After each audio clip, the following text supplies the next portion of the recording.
आप सब ठीक-ठाक होंगे, खैरियत से होंगे, मज़े में होंगे और वीकेंड को एंजॉय कर रहे होंगे।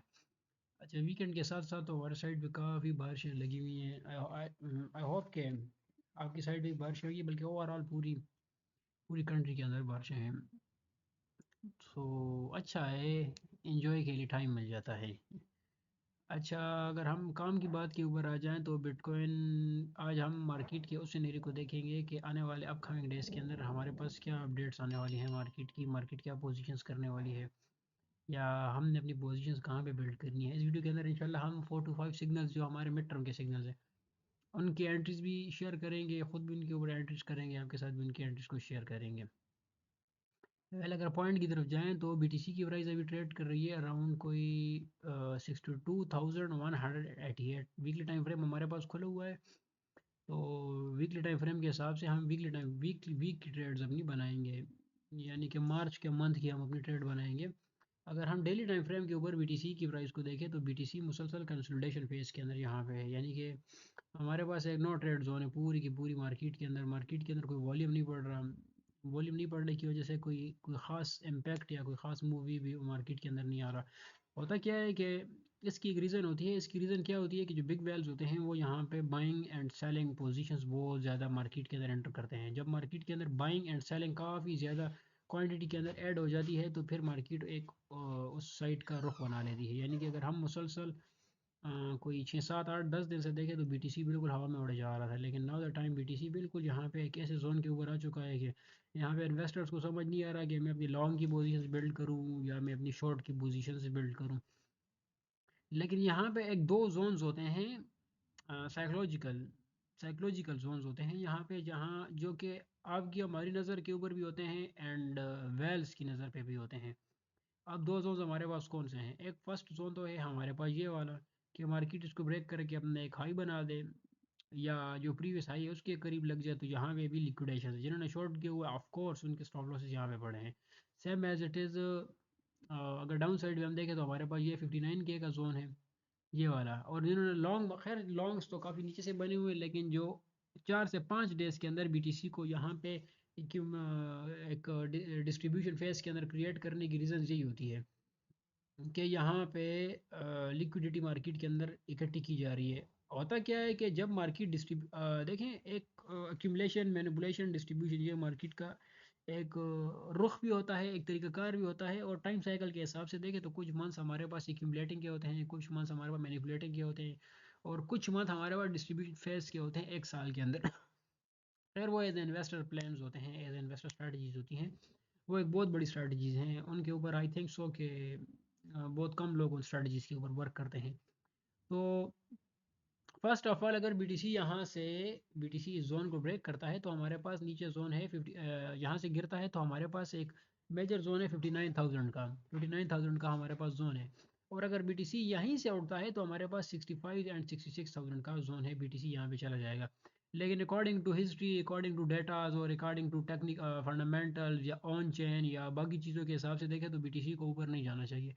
अगर बीटीसी ऊपर जाता है तो पूरा का पूरा एक चेन जो बनाया जाता है, एक साइकिल जो होता है वो सारा का सारा शिफ्ट हो जाता है, ठीक है।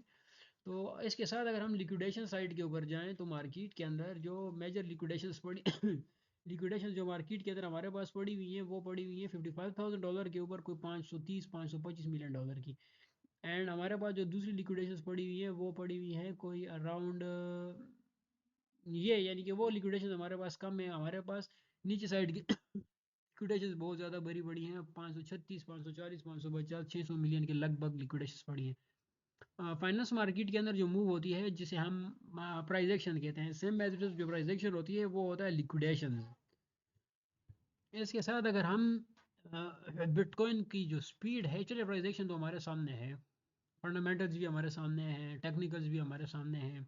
इसके साथ अगर हम इसकी स्पीड को देखें तो आरएसआई हमारे पास बनी हुई है। आरएसआई के अंदर बीटीसी ने क्या किया, बीटीसी ने आरएसआई के अंदर इस जोन को ब्रेक किया। ये हमारे पास आरएसआई उस टाइम ट्रेड कर रही थी कोई लगभग 82 के ऊपर। 82 के ऊपर जब आरएसआई थी तो आरएसआई ने इस साइड को ब्रेक किया। ब्रेक तो ऑफ कोर्स आरएसआई ने कर दिया, लेकिन क्या हुआ कि यहाँ पे क्या आरएसआई ने इसको रिटेस्ट नहीं किया? नो, आरएसआई ने यहाँ पे इस चीज़ को रिटेस्ट नहीं किया और most of the times RSI यहीं से गिरती रही। अभी मैं एक, यानी एक छोटी सी चीज़ है, हम चले जाते हैं पास्ट के अंदर इस जोन के ऊपर, जब same as it is RSI ने इस जोन को ब्रेक किया, ऑफ कोर्स ब्रेक किया, ब्रेक करने के बाद आरएसआई ने इसको रिटेस्ट नहीं किया एंड बहुत हार्डली यहाँ से आरएसआई गिरी। गिरते गिरते आरएसआई, खैर वो तो एक डाउन ट्रेंड था हमारे पास, मार्केट का ट्रेंड पूरा का पूरा सिनेरियो, मार्केट का पूरा सर्कल हमारा यहाँ पे शिफ्ट हो चुका था, आरएसआई यहाँ तक हमारे पास आ गई।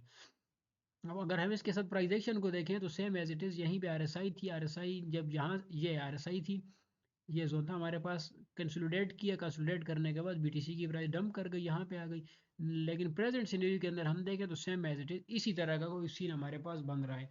हम अपने ऊपर के टारगेट्स को एक चीज़ के ऊपर देखेंगे, ऊपर के टारगेट्स देखने के लिए हमने क्या करना है, और एसआई अगर हमारा इस जोन को रिटेस्ट करती है, ये जो जोन है हमारे पास 81 को, और 81 को रीटेस्ट करने के बाद आरएसआई निकलती है, तो ऑफ कोर्स बीटीसी की प्राइस के अंदर हमें आने अपकमिंग डेज के अंदर एक पंप मिल सकता है। लेकिन सेम एज इट इज़ अगर पास्ट के अंदर हमें यहाँ पे रिजेक्शन मिल जाए, जिस तरह सेम एज इट इज़ हमें यहाँ पास्ट के अंदर रिजेक्शन मिली है, और रिजेक्शन भी कितनी, एक मैसिव रिजेक्शन थी, ब्रेकआउट हो, आरएसआई ने ब्रेकआउट किया, ब्रेकआउट करने के बाद उसको रीटेस्ट ना कर सकी एंड देन फॉल, फॉल करने के बाद बीटीसी की प्राइस कहाँ पे फिर ट्रेड करती रही, सेम एज इट इज़। मैं तो पर्सनली इस चीज़ को देख रहा हूँ, क्योंकि फंडामेंटल्स को मिला के, टेक्निकल्स को मिला के, बाकी ग्लोबल चीज़ को देख के, न्यूज़ वगैरह को, हर एक चीज़ को देख के, जो कि हमारा काम है, जिस तरह हमने आगे शेयर किया, हम फैक्ट्स के ऊपर हकाइक की बात करते हैं, हो सकता है या होगा या हो नहीं सकता, इस चीज़ के ऊपर हम बात नहीं करते, क्योंकि फंड्स लगे हुए होते हैं लोगों के, हमारे हो सकता है या होने की वजह से कितने लोगों के फंड्स बर्बाद हो जाए, तो हम फैक्ट्स के ऊपर बात करते हैं एंड मार्केट के अंदर फैक्ट्स देखते हैं, और ऑफ कोर्स मार्केट के अंदर फैक्ट्स काम करते हैं और फैक्ट्स चलते हैं। हो सकता है यह होगा, ये मार्केट के अंदर वर्क नहीं करता, डजेंट मैटर।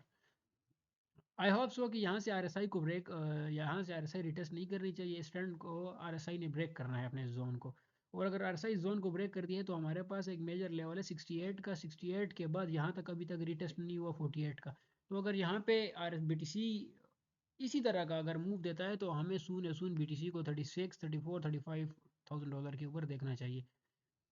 एक चीज़ तो हमारे पास ये है, सेम एज इट इज़, अगर इसके साथ हम इथीरियम बीटीसी को देखते हैं, इथीरियम बीटीसी वर्सेस के बीटीसी से पैसा निकल के फॉरन इथीरियम के अंदर शिफ्ट हो रहा है।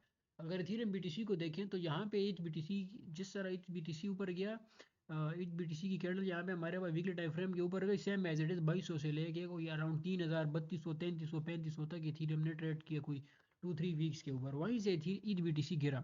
अब गिरने की क्या रीज़न थी, गिरने की ये रीज़न थी कि इन्वेस्टर फॉरेन से दोबारा बीटीसी के अंदर शिफ्ट हो चुके थे, बीटीसी के अंदर इन्वेस्टर शिफ्ट हुए, इथीरियम से भी पैसा निकला, और क्या हुआ कि ऑल्ट से भी पैसा निकला, ईथ जो रिपेयर्स होता है ये अल्टरनेट होता है ओवरऑल, तो क्या हुआ कि बीटीसी के अंदर बड़ा पैसा चला गया। लेकिन नाउ द टाइम, अगर हम इस सिनेरियो को देखें, तब तक हम ऑल्ट्स के ऊपर 110% श्योर नहीं हो सकते, जब तक हमें यहाँ पे ऊपर इसका ब्रेकआउट ना मिले, ब्रेकआउट के बाद एक क्लियर कट रिटेस्ट हमें ना मिले, तब तक हम अपने ऑल्ट सीजन को नहीं देख सकते। मैं भी पॉसिबल कि इस वीक के अंदर हो जाए, मैं भी पॉसिबल कि अगले वीक के अंदर हो जाए, लेकिन एक चीज़ मैं शेयर करूँ कि इसके अंदर ब्रेकआउट होने और रिटेस्ट होने के अंदर कोई लिमिटेड टाइम नहीं, क्योंकि टाइम पीरियड अभी वही चल रहा है। मैं भी पॉसिबल के एक हफ्ते के अंदर, और इसके लिए कोई ज़्यादा टाइम पीरियड की ज़रूरत नहीं है, छोटा सा टाइम पीरियड की ज़रूरत पड़ेगी 15-20 दिन के लिए, और उसका एक सीज़न स्टार्ट हो जाएगा हमारा। लेकिन अगर हम यहाँ पे देखें तो मुसलसल 3 से जिस तरह यहाँ पे ब्रेकआउट हुआ, ब्रेकआउट यहाँ पे हमारे पास फेल हुआ, फेल होने के बाद इथीरियम बीटीसी ने क्या किया कि अपने नीचे ट्रेंड लाइन के ऊपर आया, लेकिन नीचे की गुड न्यूज़ हमारे पास ये थी कि नीचे की ट्रेंड लाइन को ब्रेक ना कर सका, ब्रेक ना कर सकने के बाद मुसलसल दोबारा अपने के मतलब रिकवरी की तरफ चल पड़ा, बताया देखा जाए तो रिकवरी की तरफ अपने चल पड़ा। अब हमारे पास ये एक जोन है, जब तक ये ऊपर जाता जाएगा, इस ट्रेंड लाइन तक ये जाएगा ईद बीटीसी, तो हमारे पास ऑल्ट्स के अंदर एक रैली आती जाएगी। अब रैली ये एक लिमिटेड रैली होगी, क्योंकि एक प्रॉपर हमें ब्रेकआउट नहीं मिल रहा, जब तक हमें प्रॉपर ब्रेकआउट नहीं मिलेगा तब तक हम इसके ऊपर 110% श्योर नहीं है। वेल इसके साथ ये हमारे पास एक चार्ट बना हुआ है बीटीसी की डोमिनेंस का, काफ़ी पुराना चार्ट है, और इसी चार्ट को हम ग्रुप के अंदर भी शेयर करते रहते हैं, और इसी चार्ट को हम खुद अपने एनालिसिस के लिए इसी चार्ट को फॉलो करते हैं, इसी चार्ट के हिसाब से मार्केट के अपकमिंग मूव को हम देखते हैं एंड पिक एंड एग्जिट करते हैं। तो अगर इस बीटीसी की डोमिनेंस को देखा जाए तो बीटीसी की डोमिनेंस ने यहाँ पे हमारे पास फॉल किया, ऑफ कोर्स फॉल किया, बीटीसी की डोमिनेंस हमारे पास गिरी, जिस तरह हमारे पास बीटीसी की डोमिनेंस गिरेगी, इथीरियम ब्रेकआउट ऊपर हमारे पास, इथीरियम बीटीसी हमारे पास ऊपर जाएगा, क्योंकि इन्वेस्टर बीटीसी से प्रॉफिट निकाल के फॉरेन से इथीरियम के अंदर शिफ्ट करता है, ना कि इन्वेस्टर अपने पैसे को बैंक्स के अंदर रखेगा या बाकी जो चीज़ें। खैर उस चीज़ के ऊपर हर एक बंदा समझता है कि एक इन्वेस्टर का क्या काम होता है मनी सर्कुलेशन का, same as it is physical life के अंदर, एज इट इज डिसेंट्रलाइज चीज़ के ऊपर भी है, क्रिप्टो वगैरह के ऊपर भी। तो अगर हम बीटीसी की डोमिनेंस को देखें, तो अगर आज बीटीसी की डोमिनेंस आज की कैंडल डिसाइड करेगी, यहाँ पे हमारे पास ब्रेकआउट हुआ, ब्रेकआउट के बाद या तो ये रिटेस्ट सक्सेसफुल हमारा हो जाएगा, तो फिर बीटीसी फिर क्या होगा कि फिर भी हम ये माइंड के अंदर नहीं लेके आ सकते फिर कि अभी हमारा इथीरियम निकल रहा है। अब मैंने आपके साथ एक एरिया शेयर किया हुआ है, एक एरिया स्टार्ट के अंदर मैंने बीटीसी का शेयर किया था कि अगर बीटीसी यहाँ से ऊपर जाएगा तो उस जोन तक जाएगा। इन केस अगर स्टार्ट की वीडियो में अभी अभी मैंने बताया स्टार्ट में, मैं चार्ट दोबारा भी खोल लूंगा, अगर यहाँ पे ब्रेकआउट हमारे पास सक्सेसफुल होता है तो बीटीसी का जो ऊपर वाला जोन है 65,000 का, 64,000 का, बीटीसी उस जोन को पिक करने वाला है। इन केस यहाँ पे अगर ब्रेकआउट हमारे पास अनसक्सेसफुल रहा डोमिनेंस का, तो बीटीसी फिर 58, 57, 56 का जोन बीटीसी का हमारे पास मौजूद है। आई रिपीट इट, अगर यहाँ पे ब्रेकआउट्स आज के दिन हम वेट करेंगे, वैसे वे है भी संडे, कोई वॉल्यूम वगैरह मार्केट के अंदर है भी नहीं है, और यूएस की जो स्टॉक मार्केट है वो भी आज क्लोज है, तो उस हिसाब से यहाँ पे वॉल्यूम बढ़ेगा। ये एक रियलिटी है। मोस्ट लोग समझते हैं कि बिटकॉइन अन्य हुआ इसी तरह कोई मतलब खलाई मखलूक बिटकॉइन को लीड कर, ऐसा नहीं है। उन मार्केट्स के देखिए, पहले सबसे बड़ी मार्केट यूएस स्टॉक्स है, फिर फॉरेक्स है, और फिर हमारे पास क्रिप्टो है। यूएस स्टॉक्स के अंदर स्टॉक्स आ जाते हैं, बॉन्ड्स आ जाते हैं, गोल्ड आ जाता है, और कमोडिटीज आ जाते हैं, उनके अंदर वॉल्यूम पड़ता है, फिर वो वॉल्यूम आता है क्रिप्टो मार्केट के अंदर, फॉरेक्स के अंदर और क्रिप्टो मार्केट के अंदर। ठीक है, SP 500 का वॉल्यूम मार्केट के अंदर पड़ता है। ये बिल्कुल एग्जैक्ट इसी सेम ये सिनेरियो होता है। इसके बरक्स अगर कोई बंदा सिनेरियो को शिफ्ट करे तो वो टॉपी ड्रामा करता है, इसके अंदर कोई शिफ्टिंग नहीं, वॉल्यूम वहां से पढ़ के बिटकॉइन के अंदर आता है। अच्छा, तो यहाँ पे देखें, और फिर बिटकॉइन से वॉल्यूम फिर alternate, Ethereum, meme coin, big large, small large, stable, इन सब की तरफ मार्केट वॉल्यूम शिफ्ट होता जाता है। ठीक है, तो अगर ब्रेकआउट यहाँ पे सक्सेसफुल रहा, तो जिस तरह अभी वीडियो के अंदर मैंने बताया था कि बीटीसी 65,000 66,000 डॉलर को टच करने वाला है। अगर ब्रेकआउट यहाँ पे अनसक्सेसफुल रहा, ब्रेकआउट फेल हुआ, फेक आउट हुआ ये, तो फिर बीटीसी 57, 56, 55,000 डॉलर को टच करने वाला है। इन केस फेक आउट हुआ तो इथीरियम बीटीसी का जो चार्ट है ऑटोमेटिकली, अगर आप इथीरियम चार्ट्स को अपने पास खोल के देखेंगे तो ऑटोमेटिकली इथीरियम बीटीसी के अंदर पंप आ जाएगा। बीटीसी की डोमिनेंस गिरेगी, बिटकॉइन गिरेगा, तो ऑल्ट्स के अंदर पंप आएगा। बीटीसी की डोमिनेंस गिरेगी, बिटकॉइन स्टेबल रहेगा, तो ऑल्ट्स के अंदर एक रैली आएगी, एक सीजन आएगा। बीटीसी की डोमिनेंस बढ़ेगी, बिटकॉइन बढ़ेगा, तो ऑल्ट्स के अंदर एक मेगा डंप आएगा। ये एक पूरा का पूरा साइकिल है, कोई मतलब इसी तरह की हवाई फायर नहीं है, ये पूरा साइकिल। इस चीज़ को अगर आप हम फोकस करें तो ये भी क्लियर हो गया हमारे पास। अगर हम देखें यूएसडी को देखें, सेम एज इट इज, अगर हम थेटर को देखें तो थेटर क्या कर रहा है, थेटर यूएसडी की मार्केट कैप हमें क्या बता रही है, यूएसडी की मार्केट हमें यह बता रही है कि यूएसडी यहाँ से इस जोन से यूएसडी हमारे पास गिरना शुरू हुआ तो बीटीसी हमारे पास उठना शुरू हुआ। ठीक है, बीटीसी के साथ जो बीटीसी के कॉइन्स है वो हमारे पास उठना शुरू हुए। लेकिन नाउ द टाइम यूएसडी का जो थेटर है हमारे पास, यहाँ पे ये आई थिंक सो कि यहाँ पे ये साइडवेज होने लगा है, अगर हम इसे बड़े टाइम फ्रेम के ऊपर देखें।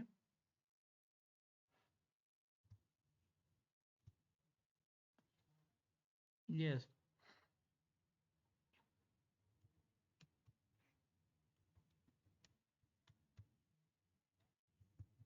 यहाँ पे हमें ब्रेकआउट मिला। ठीक है, यहाँ पे हमें हर एक चार्ट के ऊपर, ये कोई अराउंड कोई काफ़ी पुराना चार्ट है, काफ़ी पुराना, और इसी चार्ट के ऊपर देखें हम अल्हम्दुलिल्लाह अपनी पोजीशन बिल्ड करते हैं, एग्जिट करते हैं, आपके साथ शेयर करते हैं एज इन्वेस्टर आपको इन। Same as it is USD की जो डोमिनेंस है हमारे, अब यूएसडी की डोमिनेंस जब गिरती है तो दैट्स मीन इन्वेस्टर इन्वेस्ट करता है। यूएसडी की डोमिनेंस जब बढ़ती है तो दैट्स मीन इन्वेस्टर कैश के अंदर आ रहा है, मतलब इन्वेस्टर एक्सचेंज का रिजर्व बढ़ रहा है। शॉर्टकट में अगर बताया जाए तो एक्सचेंज का रिजर्व बढ़ रहा है। एक्सचेंज का रिजर्व दो तरीकों से बढ़ता है, एक तो आउटफ्लो आता है, इनफ्लो होता है एक्सचेंज के ऊपर, मनी को लोड किया जाता है, यूएसडी को लोड किया जाता है फर्स्ट। सेकंड, जब यूएसडी का जो डोमिनेंस बढ़, देखिए बुल मार्केट के अंदर यूएसडी के डोमिनेंस के ऊपर सबसे नज़र रखना ज़रूरी है। बाकी डेक्सीज वगैरह ये बिल्कुल फजूल है बुल मार्केट के अंदर, इनके बुल मार्केट के अंदर इन चीज़ों का कोई रोल नहीं है। बियर मार्केट के अंदर यूएसडी की डोमिनेंस का कोई रोल नहीं है। बियर मार्केट के अंदर डेक्सीज का सबसे बड़ा रोल होता है। लेकिन बुल मार्केट के अंदर यूएसडी की डोमिनेंस का सबसे बड़ा रोल होता है कि एक्सचेंज से पैसा निकला, ऑफ कोर्स एक्सचेंज से सॉरी, बाकी चीज़ों से पैसा निकल के एक्सचेंज के ऊपर लौट किया गया, और फिर यूएसडी की जो डोमिनेंस है वो गिर रही है, तो दैट्स मीन कि इन्वेस्टर फौरन से अपने माल को इन्वेस्ट कर रहा है किसी ना किसी प्रोजेक्ट्स के अंदर। लेकिन अगर इन्वेस्टर यूएसडी की डोमिनेंस बढ़ती है तो दैट्स मीन इन्वेस्टर यहाँ पे कैश के अंदर आता है। अभी बिटकॉइन क्या है, बीटीसी की डोमिनेंस ब्रेकआउट के ऊपर खड़ी है, बिटकॉइन मिड लेवल के ऊपर खड़ा है। ठीक है, डोमिनेंस मिड के अंदर खड़ी हुई है, अनएक्सपेक्टेड है, यानी समझ में समझ में किस तरह के, मतलब ऊपर जाएगी, ब्रेकआउट सक्सेसफुल होगा तो ऑफ कोर्स ऊपर जाएगी, ब्रेकआउट फेल होगा, फेक आउट होगा तो नीचे आएगी, बीटीसी नीचे आएगा, ब्रेकआउट फेल हुआ तो। Same as it is USD की डोमिनेंस अभी एक ऐसे जोन के ऊपर खड़ी है, आज नो ट्रेडिंग जोन है, नो वॉल्यूम है मार्केट के अंदर, दैट्स वाई कि इन्वेस्टर के पास पैसा बड़े मार्केट से बिटकॉइन के अंदर नहीं आया, एक्सचेंज के ऊपर बड़े पैसे को लोड नहीं किया गया। इसकी रीजन सामने कैंडल हमें ऑफ कोर्स सबको बता रही है कि इसी तरह का एक सिनेरियो है। अब यहाँ से यूएसडी की ये जो यूएसडी की जो डोमिनेंस है, ये अगर ऊपर की तरफ जाती है तो बीटीसी गया 110% बीटीसी गिर गया। अगर ये यहाँ पे स्टेबल होती है तो बिटकॉइन स्टेबल होने के चक्कर में है, उसके साथ फिर डोमिनेंस है, डोमिनेंस अगर गिरती है बीटीसी की तो फिर क्या है कि फिर बीटीसी गिरने वाला है। लेकिन अगर ये यहाँ से ये ऊपर गया तो ये हमारे पास तीन सिनेरियो हैं। यहाँ से यूएसडी की डोमिनेंस ऊपर गई, बिटकॉइन गिर गया, यूएसडी की बिटकॉइन की डोमिनेंस नीचे गिरी, बिटकॉइन गिर गया। बिटकॉइन के प्राइस को देखने की जरूरत भी नहीं है, वो एक ऐसे जोन के ऊपर खड़ा है। लेकिन अगर यूएसडी की डोमिनेंस यहाँ से मुसलसल नीचे की तरफ आई तो दैट्स मीन कि बिटकॉइन अपने 65,000 का जो जोन है, बिटकॉइन उसको टेस्ट करने वाला है। दो सिनेरियो हमारे पास बिटकॉइन को देख के क्लियर एज इट इज हमारे पास आ गए हैं। इन केस अगर यहाँ पे हमें बीटीसी की प्राइस के अंदर एक करेक्शन मिलती है, करेक्शन मिलेगी 58-59 हज़ार तक फॉर एग्जांपल बीटीसी आता है, और बीटीसी यहाँ पे आके साइडवेज होता है और 110% ये रोटी ये है, लिक्विडेशन के लिए एक विक लगा सकता है, लेकिन स्टिल बीटीसी को साइडवेज होना है। तो हमें शॉर्ट टर्म के अंदर यानी कि एज एंट्रेड हमें एक ट्रेड मिलती है, और वो ट्रेड हमारी होगी जिसके ऊपर हम ट्रेड करेंगे, वो ट्रेड होगी हमारी मैटेक। मैटेक का हमारे पास बाइंग जोन होगा 0.98 से लेकर 0.99 के दौरान हम मैटेक को एक्यूमुलेट करेंगे, और टारगेट होगा हमारा 1.22। अच्छा, मेटे को हमने बहुत डिप के ऊपर बाय किया हुआ है, अराउंड 0.75 0.72 के ऊपर मेटे के ऊपर हमारी बाइंग है, जो कि ज़बरदस्त सक्सेसफुल बाइंग है अल्हम्दुलिल्लाह। हमारी जो लॉन्ग टर्म की जो हमारी ट्रेड्स हैं 2 मंथ 3 मंथ की, तो वो ट्रेड्स हमारी होल्ड चल रही हैं। और शॉर्ट टर्म की ट्रेड के अंदर मेटेक के लिए हमारे पास ये बाइंग जोन है 0.97 95 0.96 0.98, ये हमारा बाइंग जोन होगा। स्टॉप लॉस का एरिया हमारा आएगा इस स्विंग के नीचे, यानी 0.90 के ऊपर हमारा स्टॉप लॉस होगा, 0.98 97 के ऊपर हमारी बाइंग होगी, और टारगेट होगा हमारा 1.20 1.25 का। ठीक है, तो 3:52 का risk reward, I think so आपको बहुत ही बड़ा रिस्क रिवॉर्ड होगा हमारे लिए। ये हमारे पास एक ट्रेड आ गई है। बाकी इसके अलावा फिल के ऊपर मैंने एक पूरी की पूरी वीडियो की थी, जो फिल $6.5 के ऊपर ट्रेड कर रहा था अराउंड कुछ 6-7 दिन पहले, कि फिल को अपने पोर्टफोलियो के अंदर हमेशा रखें, चाहे फ्यूचर करते हैं चाहे स्पॉट करते हैं, फिल को हमेशा अपने पोर्टफोलियो के अंदर रखें। फिल आज $9 $10 के ऊपर ट्रेड, $6 के ऊपर, तो फिल के ऊपर हमारी बाएंगे फ्यूचर के अंदर भी और स्पॉट के अंदर भी। तो फिल सुन आपको $40 $50 तक का इजीली टारगेट आपको दे सकता है। लेकिन अगर यहाँ पे बीटीसी हमारे पास थोड़ी सी करेक्शन करता है, करेक्शन करने के बाद फिल की एंट्री हमारे पास बनेगी मिड टर्म के लिए 8.50 से लेके 8.60 8.50 8.55 के ऊपर फिल की हमारी एंट्री बनेगी। स्टॉप लॉस आएगा हमारा कोई लगभग यहाँ पे 7.65 के ऊपर हमारा स्टॉप लॉस होगा, एंट्री होगी हमारी 8.50 के ऊपर, और टारगेट होगा हमारा $11 का। वेल इसके अलावा सुई की ट्रेड है हमारी तकरीबन 0.42 के ऊपर, सुई की हमारी एंट्री है, बड़ी पुरानी एंट्री है सुई के ऊपर हमारी, कोई 3 to 4 मंथ्स अराउंड पहले 0.42 की सुई के ऊपर हमारी एंट्री थी, एंड सुई वो $2 तक गया, दैट्स मीन के सिंपल सिंपल 4 to 5x हो गया हमारा सुई से अकाउंट। तो अगर बीटीसी करेक्शन करता है तो सुई के ऊपर हमारी जो नेक्स्ट जो एंट्री बनने वाली है 1.25 के लगभग सुई के ऊपर हमारी एंट्री बनेगी। ठीक है, और टारगेट होगा हमारा कोई $2 का स्टॉप लॉस एरिया, ये एक स्विंग ट्रेड होगी। स्टॉप लॉस हमारा आएगा नियर अबाउट कोई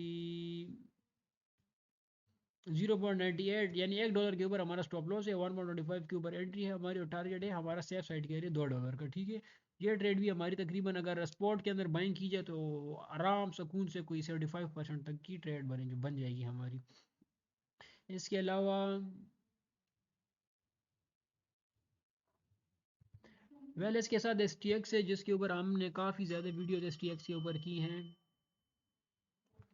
STX के ऊपर हमने काफ़ी ज़्यादा वीडियोज़ की, जब STX 0.50 0.70 के ऊपर ट्रेड करता था, आज STX 3.50 लगा के आया। तो STX हमारे पास एक ऐसे जोन के ऊपर है कि यहाँ पे ब्रेकआउट हुआ, ब्रेकआउट होने के बाद रीटेस्ट हुआ, रीटेस्ट होने के बाद STX दोबारा अपनी बाइंग जोन के ऊपर खड़ा है। लेकिन STX का जो ब्लॉकचेन है, STX का जो कनेक्शन है same as it is BTC के साथ, तो STX के ऊपर ट्रेड करना आई थिंक सो के एक खूबसूरत ट्रेड STX के ऊपर हमारी नहीं बनेगी।